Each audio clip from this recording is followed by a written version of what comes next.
I was at a cruise-in one time, April 19th, 2025, located at a Steak and Shake in Bradenton. There, I met a couple from Wisconsin who are the owners of a Chevrolet Corvette, taking it to a dozen car shows, even some big ones too, even going so far as taking it around the Indianapolis circuit. Here's the story behind it.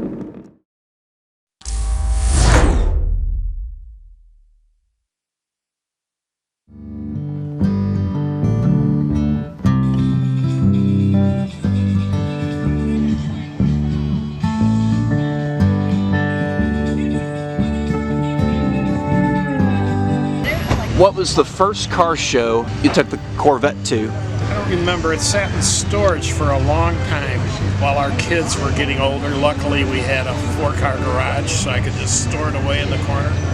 And then in the 90s, around 93, Bloomington Gold came out with what was called the Survivor class. So I called them up and said, I have this Corvette I've had since new. I'm wondering if it fits in this class of yours that you have.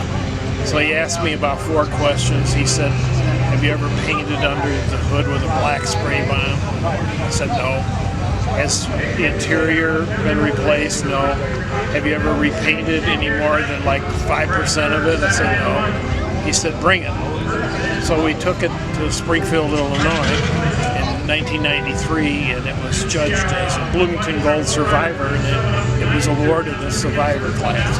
So that was kind of the beginning of knowing it wasn't just a regular car, that it was becoming a real classic at that point. And it's just gone since 93 to now, just more and more and more. So. How long have you owned the Corvette? 56 years. I bought it new. Ordered it from the factory. And where are we originally from? Northern Illinois, Chicago suburb. We live in Wisconsin now, and we spend the winters here in Bradenton, Florida. It's a high-performance, small block, 350 horsepower.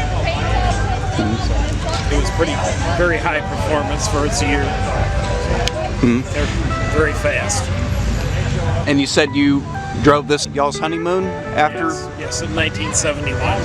It was only 2 years old then, so it was actually more of a driver, you know.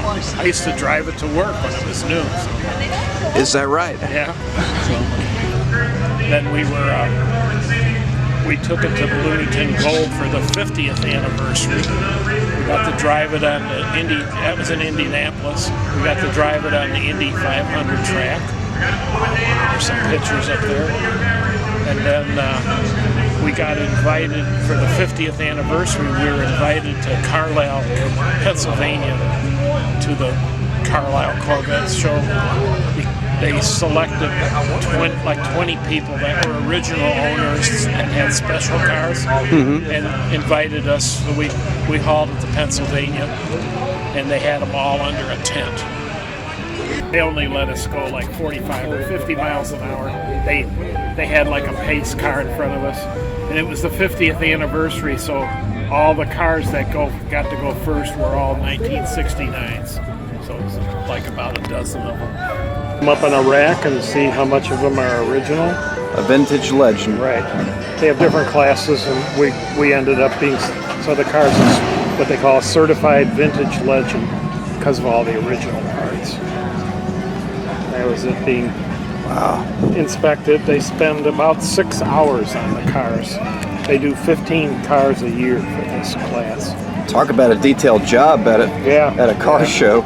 Yeah, that was at a national car show. This is a big muscle car show that takes place in Chicago by O'Hara Field.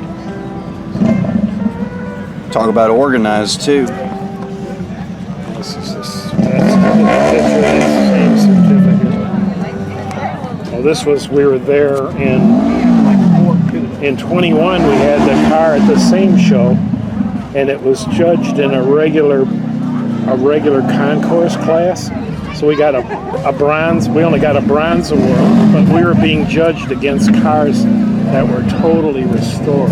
You know, really, really fancy cars. So that's pretty good to get a bronze. But it was at that show they said You need to bring this car back and have it vintage certified. So then that's what I did, took it back. That's the Carlisle 50th anniversary.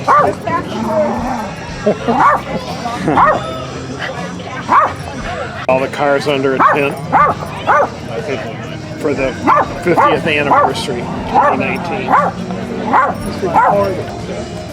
And there's the one of it crossing the finish line.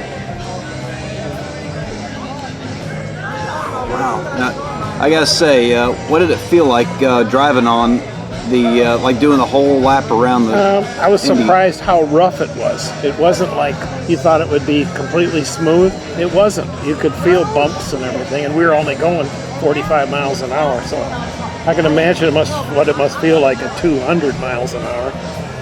That's the Survivor ticket, but that's way back from '93 when it was first certified as a Survivor. I don't know what else is in there. That was at Bloomington Gold too at Indianapolis. Just like the way we see it now. Yeah. This was all at Indianapolis. There wasn't very many cars showed up for the 50th anniversary. There was only like 20. Really? I went to Springfield for the 25th, and there had to be over 100 69s. But there was only maybe like less than 20 of them. Wow.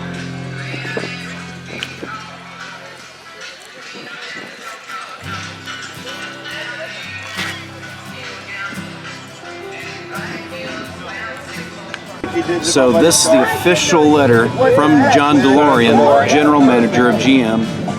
In 69. I hung on to that. It's obituary there. I put it in the book. Just a little bit. Majority of The official obituary. Yep. Wow. Yeah, he had a lot of history. He was also responsible for making the GTO. That in 1964, him and another Pontiac in their intermediate cars would only allow an engine up to 326 cubic inches. So their corporation wouldn't let them put anything bigger. And they had this idea to make muscle cars, so they wanted to put the full-size car, which got a 389 engine. So what he did, he got around the production things by offering it as an option. So the first year of the GTO, it was an option, a GTO. Then you got the 389 engine. Then it was such a hit and they sold so many cars that the next year Pontiac allowed it to happen. So that was kind of the beginning of the muscle cars. And I had a new one in 1964. So that was my first new car, 64 GTOs. So this is it right here. Bought in Libertyville, Illinois, correct? Yep. Chevy dealer there. That's where we lived at the time I bought it. Wow, that kind of money. Just imagine if that were today, if it were bought like that brand new. Yeah, it was fairly expensive. The base price was only, what, like $47,000, but with the air conditioning and all that, drove the price up.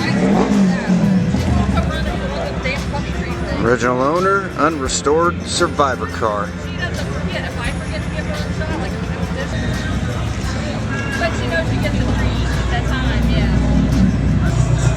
Just like the car.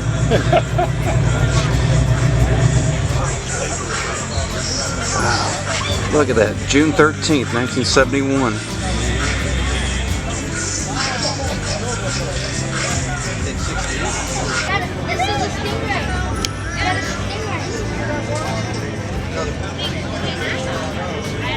Straight to Indianapolis. Oh, that is cool. The marketing is nice. Second flight award. And we're going to work toward trying to get first flight, but I have to put some of the original parts that aren't on it back on it. And that's also in 2022? 23. 23. February 23. 2 years ago. What's the fastest you went in the Corvette, if you don't mind me asking? 135 miles an hour. That was when it was new. Lou said, as far as plans for the Vette goes, he plans on getting the engine fixed up with new parts to keep making it run like a dream again. Now, if that ain't a sign of love for the automobile and for someone wanting to live and continue to live their best life, then I don't know what is. But what can be known is the Vette remains a member of the family, like a household pet, or at least what Gloria said, his husband's, quote, second wife. I guess it's true all along. Cars are like women. You take care of them and then they take care of you.